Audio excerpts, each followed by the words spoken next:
Good morning, Faith Baptist Church. Okay, so I'm glad that everybody is here on time. I am still praying for those who are still on their way. So before we start, let's be right with the Lord first. Let's start with a word of prayer. Let's pray. Lord, we thank you for today. Thank you for this time to be able to worship you, to be able to ready our hearts and minds for the preaching of your word. We pray, Lord, for those who are still on their way. May I pray, Lord, that you would be able to protect them, keep them safe, Lord.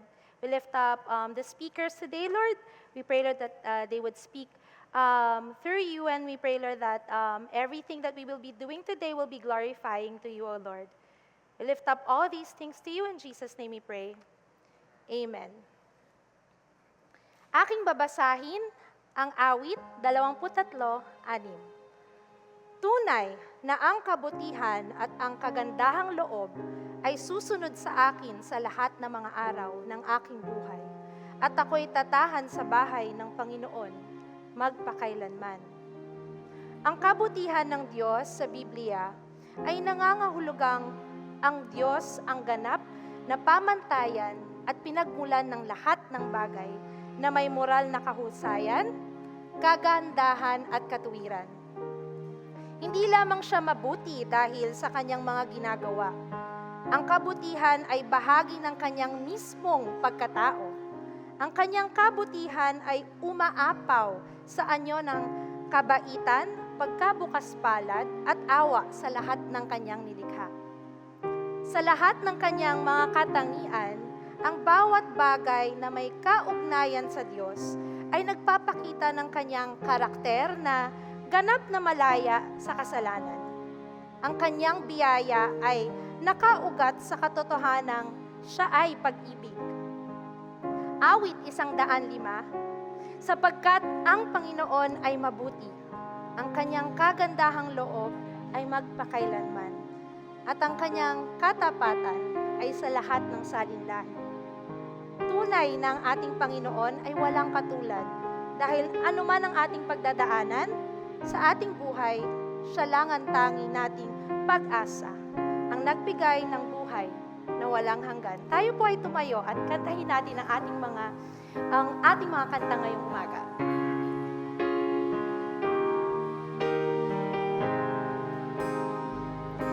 Mahal kita, walang hanggan ang iyong biyaya, buong buhay, hawak ko sa iyong kamay. Nasa akang bulan, hanggang sa pag-ibig, aawitin ko ang kabutihan ng Ika'y tapat sa habang buhay. Ika'y mabuti magpakailanman. Hanggat ako ay nabubuhay, aawitin ko ang kabutihan ng Diyos. Ang tinig mo siyang gabay sa kasakitan, at nariyan ka sa gitna ng kadiliman. Ika'y aking kaibigan, O Diyos aking Ama. Ako'y buhay sa kabutihan ng Diyos. Ika'y tapat sa habang buhay. Ika'y mabuti magpakailanman. Hanggat ako ay nabubuhay, aawitin ko ang kabutihan ng Diyos. Kailan may di magbabago ang kabutihan mo? Kailan may di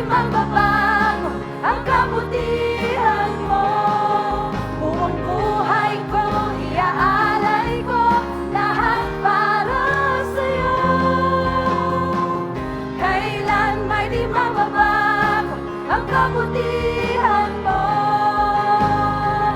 Kailan may di magbabago ang kabutihan mo. Kailan may di magbabago ang kabutihan mo. Buong buhay ko, iaalay ko lahat para sa'yo. Kailan may di magbabago ang kabutihan mo. Ika'y tapat sa habang buhay. Ika'y mabuti magpakailanman. Hanggat ako ay nabubuhay, awitin ko ang kabutihan mo. Alleluia, purihin ang nagligtas. Alleluia, kamatay ay nagwakas, kalayaan ay taglay, kaligtas ay binigay. Jesus, ikaw ang pag-asa ko.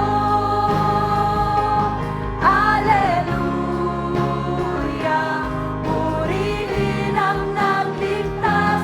Alleluia, kamatay ay nagwakas, kalayaan ay taglay, kaligtas ay binigay. Jesus, ikaw ang pag-asa ko. Gaya ng dagat na hindi napapagal sa pag-alon, puso ko ay sa'yo magmamahal.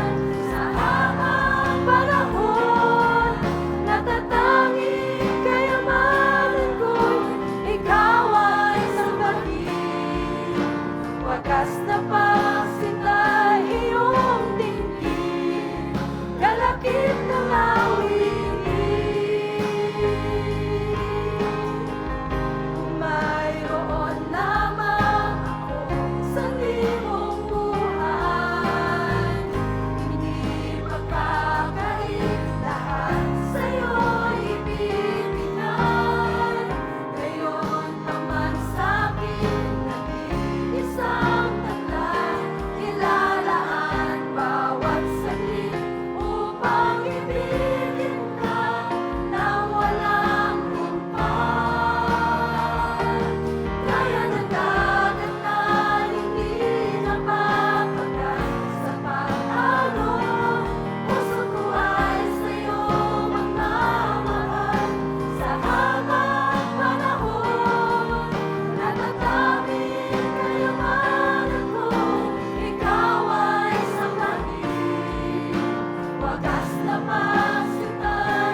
Sorry, excuse me.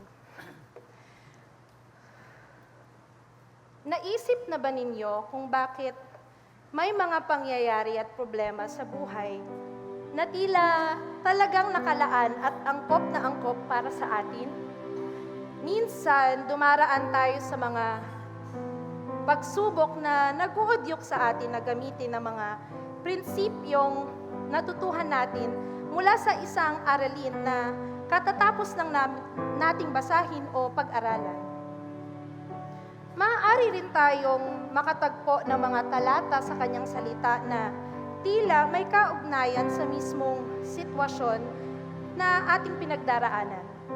Jeremiah 29:11, sapagkat batid kong lubos ang mga plano ko para sa inyo, mga planong hindi ninyo ikakasama, kundi para sa inyong ikabubuti.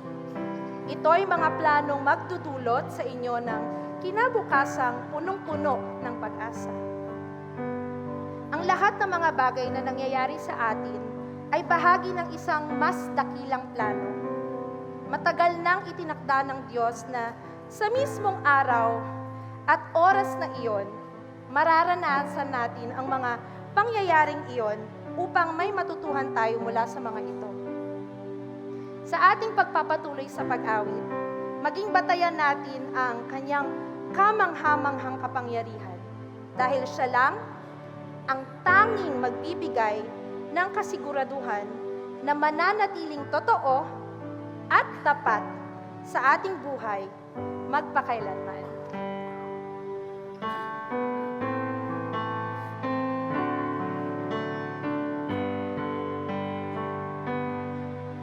O Diyos, labis akong namamangha dahil kay ganda ng iyong nilikha.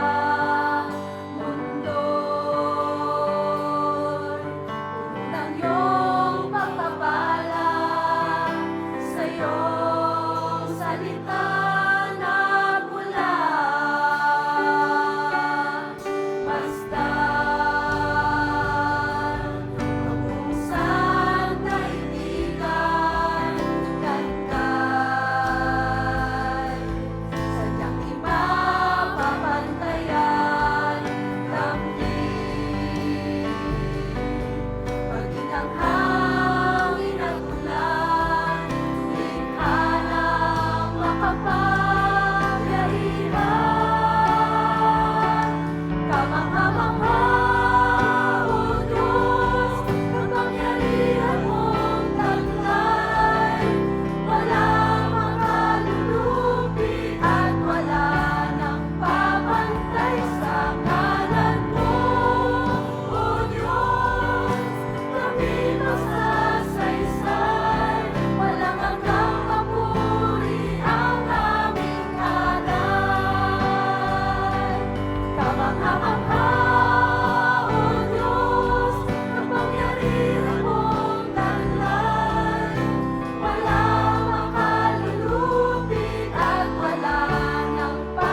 If you would like to learn more about our church and our ministries, please visit our website and our social media platforms.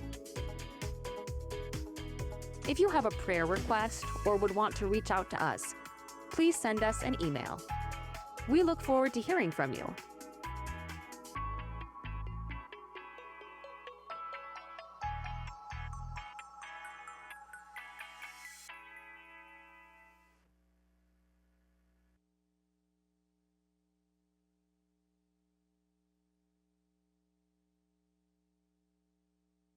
Good morning, everyone. I would like to thank the praise team. Maraming salamat sa mga songs.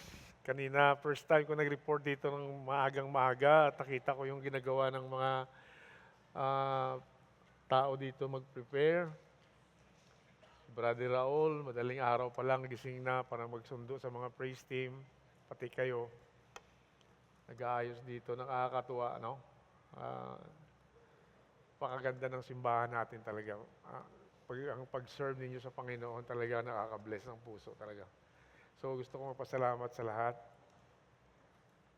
Of course, kasama na yung arroz caldo doon na natikman ko rin. Ang sarap.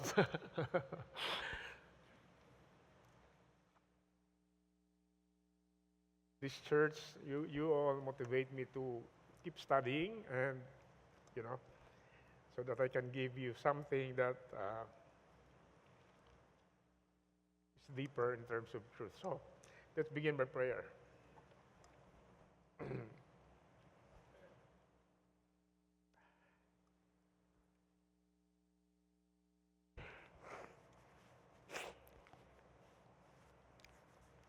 Thank you, Father, for the opportunity to serve you while we can. You provide for us everything in life, logistically. Every need we have, every provision, your justice provides for us. And thank you that we can continue to serve you, learn and grow and glorify you in our life. Thank you for the life of David. As we study him again today, may we learn some wisdom, some principles of doctrine from his life. And in Jesus' name we pray. Amen. So this is our fourth lesson on David. We saw that David's failure. But before we do that, let's just read the passage for today. 1 Samuel chapter 22, verses 1 to 5. We're going to read the Bible today. 1 Samuel 22, verses 1 to 5. David therefore departed thence. He departed from a place called Gath. He was there. That's a place of failure. And he escaped to the cave of Adullam. He's running away. He's scared. He's afraid. But here he recovers in Adullam. And when his brethren or brothers and all his father's house heard it, they went down thither to him.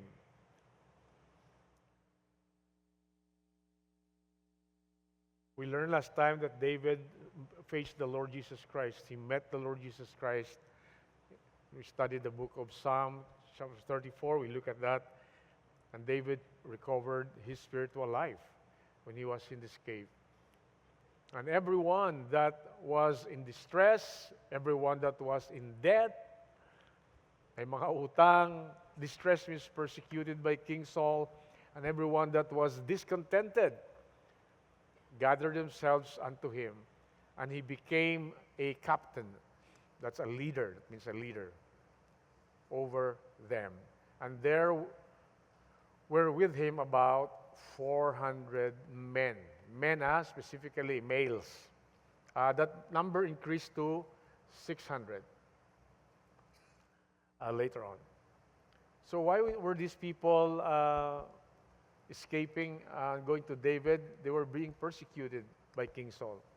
This is a maniac, a king who is very cruel. As a Christian, he's in reversionism, degeneracy. He's very cruel. So he goes after this family of David and these people here. Verse 3, David went to Mizpeh of Moab. Moab is another country, okay? adjacent to Judah. And he said to the king of Moab, "Let my father and my mother, I pray thee, come forth and be with you till I know what God will do for me." See, for the first time, he mentions here God. He understands that he's recovered. He connects with the Lord once again. And he brought them before the king of Moab, and they dwelt with him all the while that David was in the hold or stronghold or in the mountains he's hiding. And the prophet Gad, the Bible scholars say, this is the first time it's mentioned here, probably among the 400 that came to David earlier. And we will see later on the significance of Gad, why the Lord brought this prophet to David. Abide not in the hold. This is what the prophet told David. Depart. They were at Moab right now, at this time. He had 400 people, men, and their families. They were in Moab because he brought his family there. Dinala niya ang kanyang nanay, tatay, mga kapatid para sa safety nila. But sabi ng prophet, huwag kang magstay dyan. Huwag kang magtago dyan. Bumalik ka sa Judah. The land of Judah. Then David departed. He obeyed. He obeyed the prophet and came into the forest of Hereth actually. So there. What can we learn from this passage of Scripture? Let's go to our lesson. Titled, God Turns Cursing to Blessing as David Recovers from Failure. You know one thing in our life, the grace of God will always take us back. When we fail, David made big-time failure, committed some sins. Because of his bad decisions, people died. But now David, he decides to recover spiritually. He rebounded. He connected with the essence of God, as I taught you the other week. The sovereignty of God, the power of God, the justice of God. When you are spiritually down and you get back, you have to connect with someone. That's God, okay? You have to understand His essence. Get back to His essence. And that's why God turns the cursing into blessing. Whatever David is suffering, he is still a fugitive. He is isolated in a cave. He has no freedom. But God is going to turn around and make that situation a blessing. You know, when you confess your sin to God, you may still be in a crisis, you may still be suffering, but grace will turn that crisis into blessing.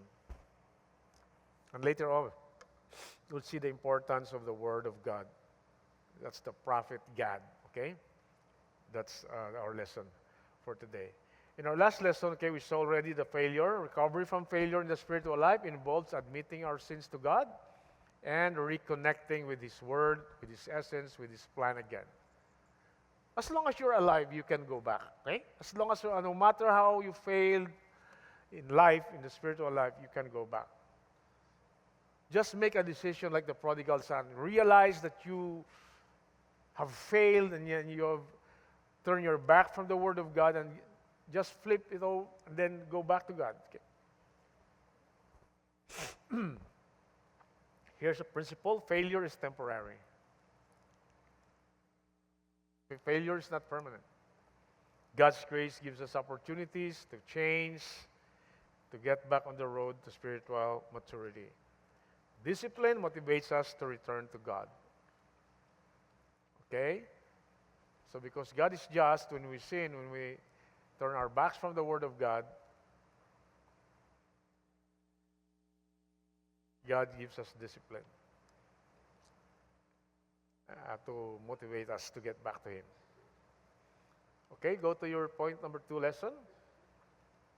Let's look at spiritual recovery of David and the cursing turned to blessing. The first one, point A, God resumed David's training to become a great leader. Once David gets back into fellowship with God, the Lord continues to train him. He trains him. Because God's purpose for David was to become the king of Israel. You know, when you sin, when you fail, when we fail the Lord, the purpose of God is still there. We just need to flip it. We just need to get back in fellowship with God again and move on. God's purpose for your life on this earth continues. So that's a blessing, huh? Point one, God deliberately brought many people, 400 people to Him for whom He would be responsible. These were not ideal people. These were not, these were misfits. These were discontents, social rejects. Nakakatawa, no? Bakit ka bigyan ng Diyos ng ganong klase yung mga tao? Kumbaga, sa term natin, mga basura to ng mga tao eh. But, look here. These people would later be transformed into great believers, mature believers. And they would become great warriors that later protected the nation. Some of them will become members of the cabinet of David. I read to you last time, some of these guys, their achievement. They single-handedly, they killed hundreds. One guy killed 800 Philistines. That's even more, more than what David has done. These guys, 400. They would become elite warriors and part of David's team later on. So David must be trained himself to lead 400 before he can lead the nation. That's the point here. David must successfully train these 400 people before he can become king to lead the nation. You see here how God is training you. Hindi ka kaagad biglang ditong promotion mo no? Kayo dito na for example, nagtatrabaho kayo, dahan-dahan talaga yung promotion ng Diyos If you are faithful in little things, pag faithful ka sa maliliit na bagay, then God can give you bigger things, bigger responsibilities. So he started with 400. Later on, it became 600. These were the mercenaries. Sabi ng ibang mga scholar, mercenaries to These were really, they were influenced by David. Dati wala lang naman sila No? Mga misfits nga sila But because of good leadership by David, who returned to the Lord, they became great. I don't know about you, but maybe some of you have tried to lead people and they're now, because of your leadership and training, they now are successful as well. It's a nice feeling there, right? When you take people and help them become successful. Point number 2, God accelerated David's leadership growth as preparation for his promotion. He would become king, let's listen, in 3 to 5 years. 3 to 5 years. Now he's in a cave, but that's okay. Maybe some of you are still in the cave. Don't give up. Just stay there. Learn. Learn.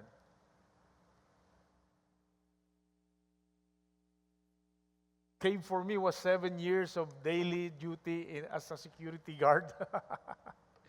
Assigned everywhere in this country, bringing my little kids in Bicol, wherever, in Pinagbarilan. Sama-sama ko, bit-bit ko, pamilya ko. 7 taon yun. But God is there, and if you keep growing spiritually, something is going to happen in your life. David took care of his own family, point 3, and he made provision for their safety in Moab. That's 70 kilometers away, by the way. I researched it. From Adullam to Mizpeh in Moab. Can you imagine? Because when David left Adullam, all of these people, 400 men, plus their families pa yan, they traveled just to make sure that his family is safe. Galing, no? So, because David recovered spiritually, he becomes a responsible person. Are you a responsible person? Are you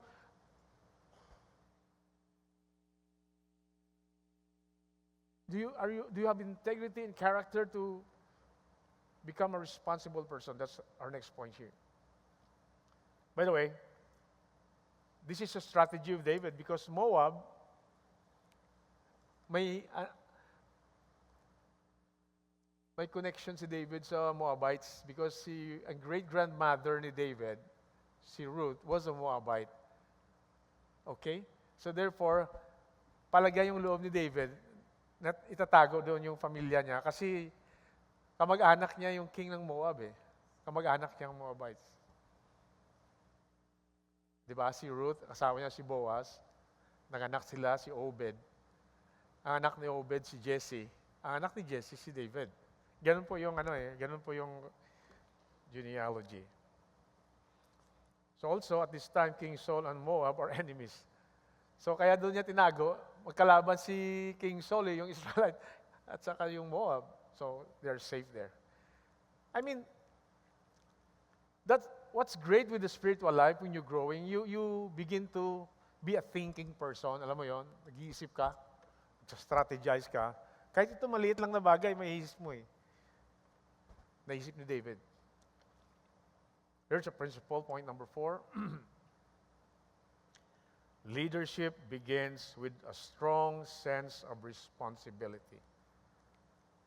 I'm going to stay here for a while.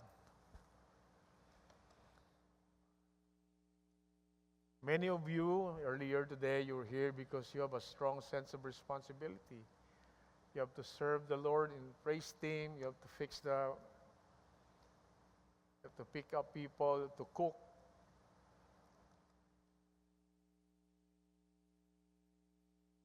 Sense of responsibility means you have ownership. Diba? Ownership.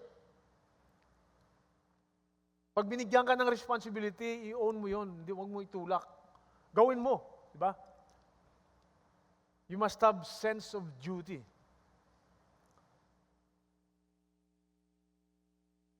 Dati nagtatrabaho ko sa Ayala Alabang, 10 years ako dyan eh. Elementary pa lang si Irene at saka si Cheryl. Eh, yung trabaho ko as a security head, kasama yung emergency response. Pag nagbagyo, tuwing may typhoon, wala ako sa bahay ko. In fact, throughout my career, pag nagbagyo, bihira lang ako nasa bahay, nasa planta ko. Kasi in charge ako ng emergency sa mga planta na pinagtrabahuan ko eh. Eh, dyan lang naman nakatira sa Alabang gilid kami, dati. Nagtrabaho ko sa Alabang, sa loob, hindi sa gilid. Grade 6 pa lang ata si Irene yun, grade 4, grade 5. Eh, si mama nila nasa Baguio eh, for some reason.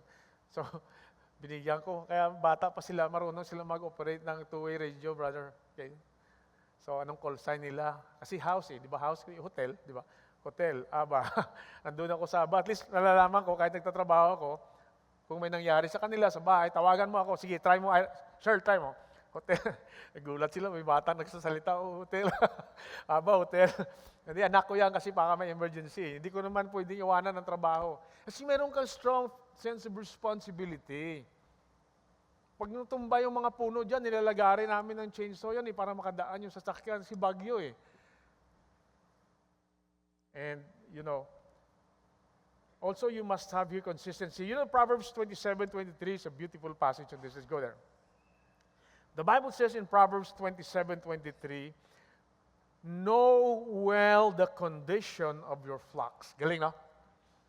And give attention to your herds. Nakasabi dyan sa King James. I'm using a different translation here. Be thou diligent to know the state or status of your flocks and look well to thy herds. Flocks, herds. During that time that this was written, yung economy ng bansa ay agrarian, agriculture, and of course, mga animals. So when you say herds and flocks, yan mismo yung capital nila, yung resources, yun ang business nila. Okay, that's the first interpretation of this passage. For riches do not last forever, and thus a crown endure to all generations. In other words, temporary lang siya. Also, the second application to this, the flocks and the herds also refers to people. If you are a leader, you are a shepherd and you have flocks, right? So, be responsible. I feel responsible for all of you as having a delegated authority from Pastor Hoagie to teach. I cannot just stand here and say gimmicks and all of that. I feel responsible. That's why I spend time studying the lesson that I present. And by the way, if you are handling Bible studies, if you are teaching,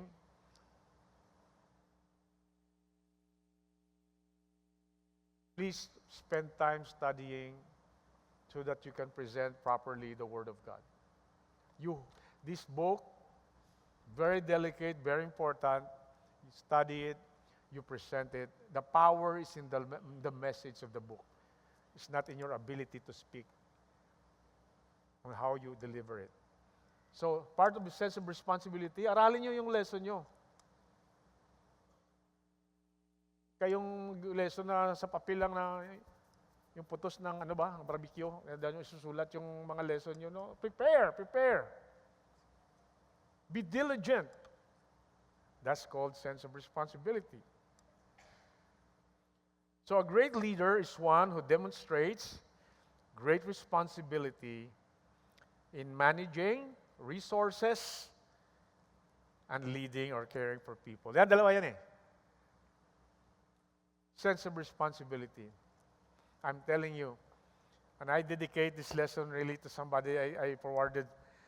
I had a guy who used to work for me. We worked together, and later on, he worked for me for many years. And we prayed for him a few weeks ago. I've been praying for him. In fact, last Wednesday, his name is Hardy, and I think he's listening. He was one of my guys, because he's sick now. We prayed for him. Wala pa akong nakitang tao, empleyado na napakataas ng sense of responsibility. Hindi yan nag-give up, hindi yan. Tapusin niya talaga, gawin niya talaga yung trabaho niya. At na-enjoy niya. Sobrang taas ng karakter at integrity. Kailangan mo kasi karakter ng integrity to become responsible. At ito bonus advice lang sa mga single dito. Sino si mga single dito, mga babae? Huwag kayong mag-asawa ng taong irresponsable. Okay? Amen ba? Yan. Sabi niya, hindi naman kami mag-asawa eh. Okay, bahala kayo kung hindi mag-asawa. Di ba? Napakahirap pag irresponsable mapang-asawa ng anak mo. No? Di ba? A sense of responsibility comes from someone's character and integrity. Ganun po yan. So David, because he's growing now, he's recovered, itang unang-unang i-develop mo kasi. Pag leader ka na wala kang integrity, that's what we have today in our midst.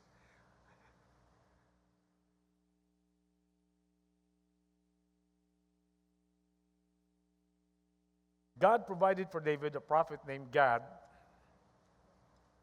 for constant access to God's Word, God's plan, and God's purpose. Kasi kahit king si David, in fact, sa inyo, sa atin, kahit anong marating natin sa buhay, gaano tayo ka-big time, hindi tayo pwedeng bumitaw sa salita ng Diyos. Nakuha niyo ba yung point ko? Okay. So here, God provided for David a prophet, a communicator of God's Word. David sought divine guidance from this communicator of God in verse 5. So God provides the truth, doctrine. When you recover, God provides doctrine. He gives God. You can access. Because God honors your positive volition. When you want to grow, you want to come back to God and grow, God provides for you access to materials, so doctrinal lessons. The prophet God's name means good fortune. Yan ang meaning ng word ng name ni God eh. He's prominently known in Scripture as David's seer. Seer means somebody has a spiritual gift. This prophet has a spiritual gift, and he could foresee what's ahead. Yun naman ang gift of prophecy. Nakikita nila through the Holy Spirit, nakikita nila yung what's ahead at anong mangyayari. That's why si David, in the next chapter here that we will study, yung mga Philistines, inatake yung isang city, Kila, which we will study. Magandang study po yun. Excuse me, ang Kila kasi, sorry, yan ang parang warehouses ng mga wheat sa Judah. Diyan lahat nila tinatago yung mga wheat. So inatake, ang trabaho kasi ng mga Philistines, Greeks yun sila, hindi sila nagtatanim eh. It's beneath them yung agriculture. Inantay lang nila yung mga neighboring nations na magtanim, tapos kukunin nila. mga ano yun eh, marauders. So later on, nabalitaan ni David na inaatake ng Philistines yung Kila. Tinanong niya si God, please ask God, should we fight them? So, doon mo na makikita na si David talaga, he begins to really love the Lord. He seeks guidance from the Lord. Alam niyo, pag namuhay tayo na wala ng salita ng Diyos, kanya-kanya lang tayo eh. Wala tayong reference sa Diyos. We don't even think about God sometimes. We make decisions, sometimes we suffer because of that. But this time, sabi ni David kay God, please ask the Lord, atakihin ba natin? Sabi ni God, yes, the Lord said protect. Then David attacked and defeated the Philistines there. Because when you follow God's word, success is there. Yan ang problema sa atin. Hindi natin sinusunod kasi yung salita ng Diyos eh. Tapos nag-wonder tayo, lahat na struggle natin, lahat na hard work natin, walang fruits. We're not even consistently taking in God's word. We don't take advantage of the opportunity of teaching the truth. So here, the most powerful man in the nation, later on, David, would still need spiritual guidance and wisdom. Point 2, unlike the prophet Nathan, who primarily dealt with David's moral and loyal affairs. Remember, this prophet Nathan, he was the one who confronted David when David committed adultery and murder, right? So dalawa tong, lagi si David, meron siyang spiritual advisor eh. God was a lifelong companion who guided David during both his early fugitive years and his later reign. Later on, we'll look at 2 Samuel 24. God was also prominent there when David, again, made a mistake. He was already king, and he conducted the census, but that God did not approve of, and God disciplined him. The prophet Gad, point number 3, told David to leave Moab's stronghold. It's a secure, isolated, mountainous hideout where David was resting outside of Israel territory. And he said, go back to Judah. Okay? Bakit sinabihan ni God si David na bumalik ka sa Judah? May significance po yan eh. Tingnan natin. Number 1. David must step out of exile. Moab is in exile. He is outside of Judah.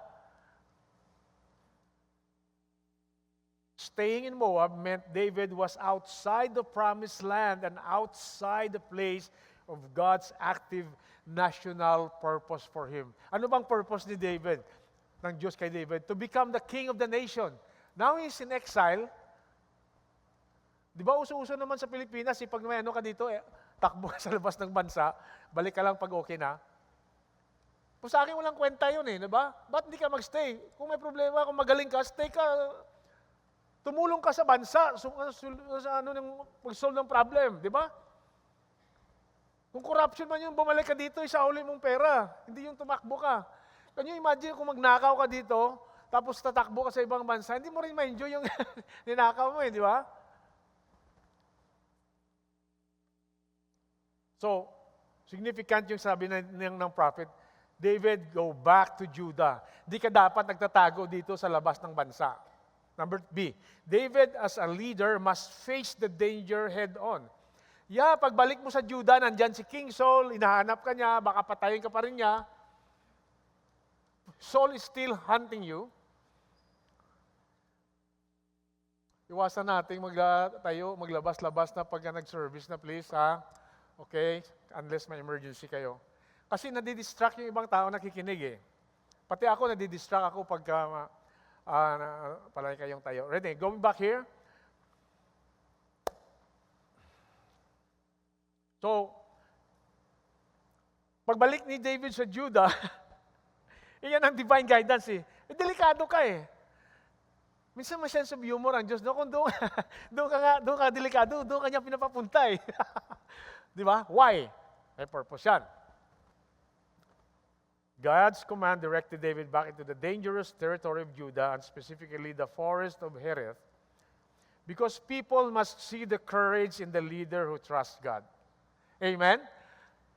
Kung doon siya sa labas ng bansa, hindi siya makikita ng mga Jews, ng mga tao, matapang ka, na tumakbo ka, nasa labas ka ng bansa, di ba? Walang kwenta. But here, balik ka. People observe the leader all the time. Ito ang principle ng leadership. Kahit sabihin mo, hindi sila nagsasalita, kung ikaw ang manager, supervisor, inoobserbahan ka ng mga tao mo araw-araw. Ina-assess ka nila, nag-a-adjust sila sa'yo. Kaya, sabi nga nila, ang kultura ng isang organization, including church, ay nagdidepende po yan sa leader. Anong ina-allow ng leader, anong tinotolerate ng leader. Correct? That's culture. So, ang culture natin dito, mayroon tayong disiplina sa church during the teaching of the Word of God. May disiplina tayo. Nagko-concentrate tayo. Sinasaway natin yung nagbabiolate niyan. Hindi naman natin binaban, di ba? Kasi pag tinolerate mo lang lahat, gusto mo gawin, di ba? Magsi-cellphone kayo dyan, kagaya sa ibang mga churches habang nagtuturo, hindi tolerated din dito. Kultura natin dito makinig sa salita ng Diyos eh. Sayang naman, it's for you naman eh, yung teaching. I mean, going back here, leadership. They need to see the courage. David's influence over the people would come from the way he handled crisis. Dapat makita ng mga tao. Kagaya, for example, when David came back, he was in a cave. King Saul entered the cave. And he did not know that David was already inside the cave. David had a chance to kill King Saul. But he did not. Because he said, do not touch the anointed of God. So everybody knew about it. When you apply doctrine to your life, especially when people see it, and you apply the Word of God and you have victory, you faith-rest a situation, people see that. And if you're a leader, you become attractive to those people around you. Right? Nai-influensyahan mo sila eh because of your spiritual application eh. Point C, David must demonstrate faith rest, trusting God totally. God wanted David to learn dependence on Him in the midst of his homeland rather than seeking permanent safety in a foreign neutral stronghold. So security and safety, here's the principle. Your security, our security, and our safety lies in the plan of God, the power of God. God is our security and safety. Okay? Not in our acts of self-preservation. Like David, kung nandun siya, nagtago lang siya sa Moab, yeah, preserve yourself siya, hindi mamatay. Antayin ko na lang mamatay si King Saul, tapos babalik ako. No. Maraming video sa Ninoy Aquino. Ninoy Aquino kahapon sa Facebook, di ba? Nakita niyo yon? Maraming video na lumabas, yung pag-assassinate kay Ninoy.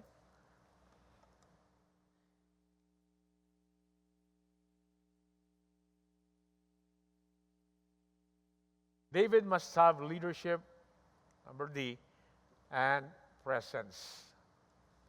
Pakaganda nitong principle. Pag leader ka, dapat may presence ka. Ito nakikita ko sa mga, observation ko lang, may mga tao, nagsistart sila ng business, tapos Employee sila, tapos wala naman sila dyan sa negosyo nila. Paminsan-minsan sila pumupunta. Wala na. 5 buwan lang tinagal ng negosyo mo pag ganyan, di ba? Kasi kailangan may presence kayo, di ba? Some of you, tumatango kayo kasi may negosyo kayo eh. Kung may negosyo kayo, dapat hands-on kayo. Okay? Kasi sayang yung pinaghirapan nyo sa abroad na ilang milyon, nagtrabaho ka for 20 years, tapos uuwi ka dito, nagnegosyo ka ng kung ano-ano dyan, hindi mo naman tutukan, hindi mo naman ano. Presence is very important. Pag leader ka, dapat kita ka ng mga tao. Okay? Kita ka nila. Anong ginagawa mo? As future king of Israel, David needed to be present among his own people, available to help them, such as later he saved the city of Keilah from the Philistine. So, kailangan may presence.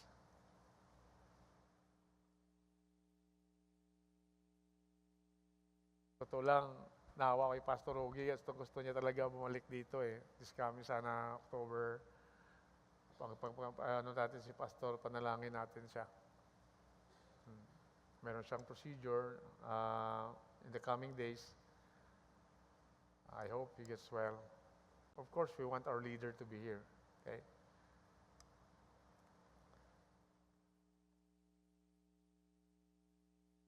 Okay, let's look at some application as part of our last portion here.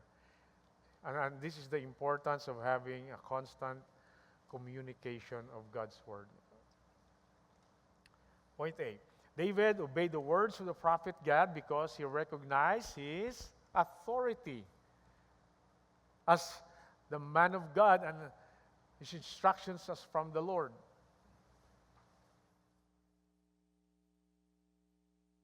Ano nangyari kung di sinunod ni David si God?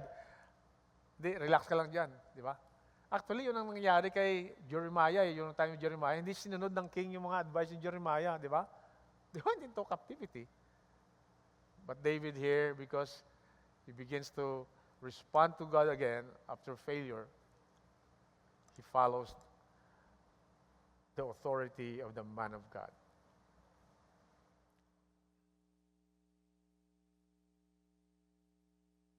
B, the intake of the Word of God is indispensable. That's a principle. Indispensable in the life of the believer and provides guidance as to the geographical and operational will of God. Ano bang ibig sabihin ng indispensable? Hindi mo kaya dapat mamuhay na wala kang intake ng doctrine, intake ng salita ng Diyos. You cannot live life apart from truth of God's Word in your soul. Why? The Word of God helps you to identify what you need to do in your life, where you want to go. God will guide you, saan ka magtatrabaho, saan ka magninegosyo ka ba, magministry ka. All of those things, yung mga choices mo, God will guide you when you have His Word inside of your soul. Pag wala kang divine viewpoint, because wala kang laman yung utak sa salita ng Diyos, mali-mali yung decision. You will be out of the geographical and the operational will of God. See, the believer in Christ cannot live independently of a communicator of truth who has the proper spiritual gift of divine communication. Tingnan natin sa Ephesians 4:11. Buksan mo nga. Can you show the verse there? And He, God, gave some apostles. Now, this is the church age. We live in the church age. And at the beginning of the church age, before the Bible was completed, it's called the pre-canon period, there was a gift of apostleship like the Apostle Paul, Apostle Peter. They had authority over the churches, many churches. But now there is no longer a gift of apostleship, only pastor, teacher. And some prophets, that's also a gift. But now it's already non-existent because the Bible was completed already. Some evangelists, that is still valid gift today. Like Billy Graham is an evangelist. These are people who have been gifted by the Holy Spirit to preach the gospel to a group of people, and people will listen. Yan ang gift of evangelism, and will respond to the truth. And some pastors and teachers, actually the pastors